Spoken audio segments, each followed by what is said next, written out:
Hey guys, welcome back to more Crash Bandicoot, The Wrath of Cortex. This is more post-commentary, more relics, because that's all we really have left. So, initially when I was playing this game, I thought it was only going to be 105%. I thought it was, like, warped. I thought, oh, you end up getting everything in the game, you end up getting 105%. The game is actually 106%, which, I mean, for Crash games and Spyro games, 106 is kind of normal because they like to do the weird percentages. Like, Crash 3 was 105. I think Team Racing was 101. Bash, I think the max percentage for Bash is like 200. This one's 106. Spyro, the first one, was 120. Spyro 3 was 117. I got 100.4 on, I think it was Season of Ice. So it's, or maybe that was Season of Flame. It was one of the two. So yeah, with it being Crash Bandicoot and Spyro the Dragon, 106% isn't really, you know, going to be that shocking. It should be kind of expected because it is kind of what they have been doing since the beginning. So, I mean, it's whatever, but so this I think we do like 4 or 5 relics in this, possibly, and the next video is going to end up having relics as well, because we're at 15 minutes here, and I still had like 5 or so videos to process as well and go through and edit and whatnot. So tomorrow's video will probably be shorter.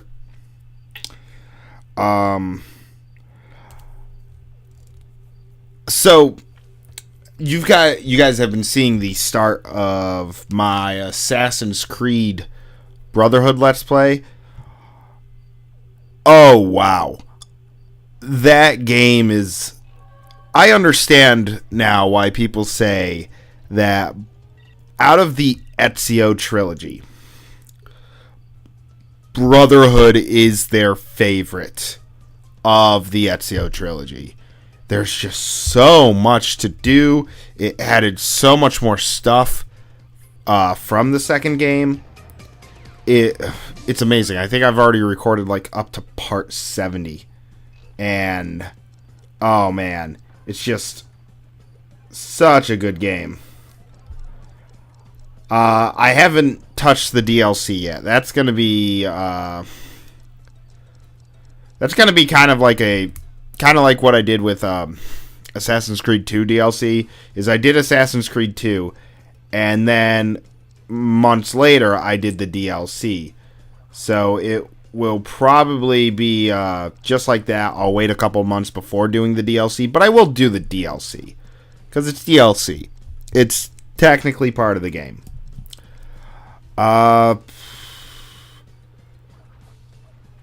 Yeah, I made a big mistake there by falling. But, yeah, some of these were not that hard. I mean, we're on, like, we have 17 seconds frozen on the clock here. And we are a good bit of the way through the level. And we just continue adding onto the freezing of the clock. Yeah, and I skipped that Aku Mask, because that Aku Mask always just screws me whenever I hit it. I will, like, hit it, and then it will end up just causing me death. Like, I'll try and hit it by jumping on the box or whatever, and it will end up screwing me up over in the long run. So I just skipped that Aku. Granted, if it was for, like, invincibility or whatever, I would definitely do it. But other than that, I really wouldn't. And yeah, look at that. After freezing it, 36 seconds is great. And that's platinum, which is awesome. We end the relic runs at, I think it's 22 gold, 8 platinum, which is in between a 2-to-1 to 4 or a 4-to-1, which is what I kind of predicted would happen. And yeah, so we upgraded that from Sapphire to Platinum, which is just great. And, oh, Droid Void, you were a frickin' problem. The reason I don't like some of these levels is because of these stupid monkey bars. It just takes forever to go across them. You can't go super fast using your run ability.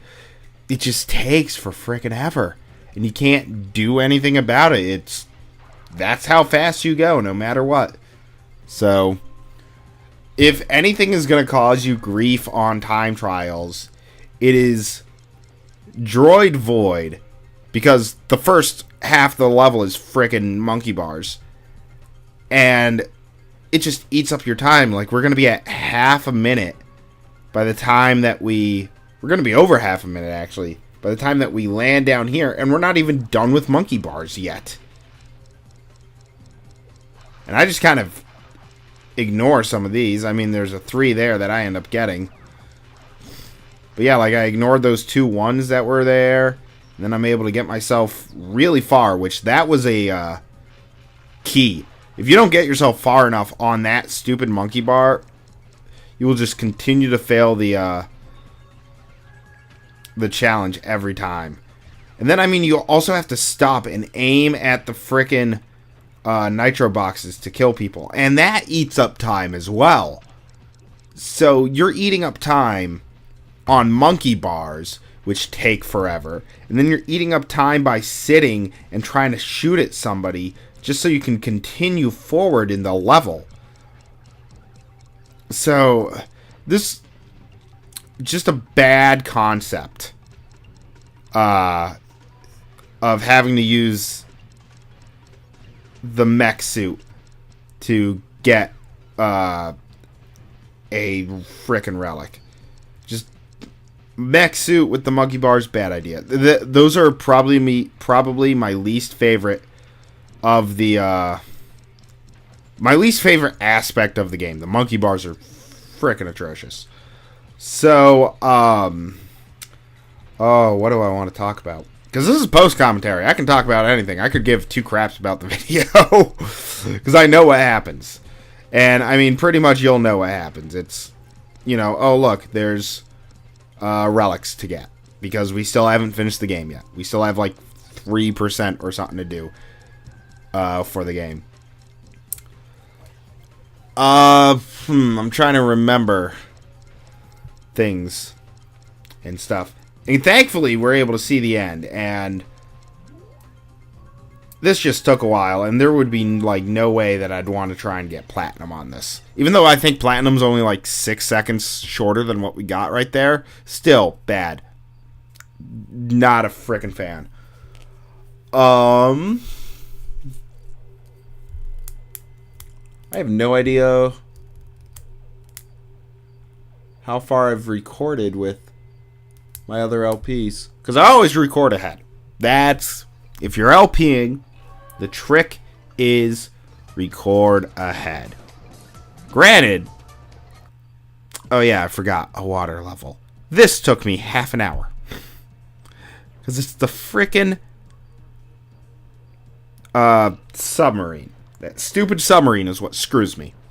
The trick to LPing is record ahead. That is what most Let's Players do. I don't know about PewDiePie or anything like that. But recording ahead is always good. It will give you the content that you need for a certain period of time. You'll be able to have them edited before they need to be uploaded. Like, I am recording this, I think I just uploaded part 6 or part 7. So I'm like a month ahead, which for this game, which is great. Granted, the downside to recording ahead is if somebody posts something in the comments, you're far past that, and so you may have to backtrack, or if they are expecting it within a couple of videos, they're not going to see it for quite a while. So there is some flaws with recording ahead as a LPer. Because I've already recorded, I think I mentioned this already, 70 videos of Assassin's Creed Brotherhood. 70. I have a calendar as to like what I upload, what videos I upload on what day, because I don't have scheduled uploads. It is mid-November when up to where I recorded for Assassin's Creed Brotherhood, which that's probably a little too much early recording, too much recording ahead. But I just couldn't stop playing it, and I just needed to record it. So there's that. I know quite a few of you. Before I started doing this LP, were wanting Wrath of Cortex or Twin Sanity, one of the two games. And I know quite a few of you still want Twin Sanity. Now, with Twin Sanity, as you guys know, I do my games in order of... I do my games in chronological order as to when they came out. The only ones I might not do that for are Final Fantasy, Dragon Quest, and Zelda. Because their timelines make no sense. Sometimes their games don't even exist in the same timeline. Crash Bandicoot, Spyro, basically mainly all the platformers, there's pretty much a well-defined timeline for those. As you know, Warped came after Crash 2, and in a timeline story sense, that made sense as well. Wrath technically comes after Bash, but in platformer standards, it comes after Warped. What I have left for the Crash series after this, before I get to Twin Sanity, is Huge Adventure on the Game Boy Advance, Entranced on the Game Boy Advance, Nitro Kart on PS2, GameCube, Xbox. It's going to be on PS2, but it's on those systems as well. Purple, which is that weird Spyro Crash Bandicoot crossover game that they did for the Game Boy Advance. Oh, that's going to be fun to play. And then Twin Sanity is what will happen. So when will you see Twin Sanity? I don't know. I can't give you a guaranteed, like, estimated amount of time that you're going to see Twin Sanity. Like, oh, in a year and a half, you'll see Twin Sanity. You'll see Twin Sanity after I end up doing Purple. That's really the only guarantee. And I know a lot of you want me to do Twin Sanity. I want to do games that you guys want to see, but for me, story-wise, I like it when the games tell a story, and I would not want to go, oh, let me play the third game, then the first game, then the fifth game, then the second game, then the fourth game, because the story would be lost in that. So, it's just, to me, story is as important to the game as anything else. So, that's that. For that. But the next Spyro LP, I don't know when that's going to be. Probably in a couple of months or so. Enter the Dragonfly. So that's going to be fun. I have been told so many bad things about it. And I don't know anything about it. Other than who the final boss is, because I watched a glitch video on how to beat the game in 5 minutes. Which is cool. But that's going to be it for this video. And in the next video, it's going to be the last of this LP. And it's going to be us getting the last, I think it's like 6 relics. 3 relics and redo 1. So thanks for watching.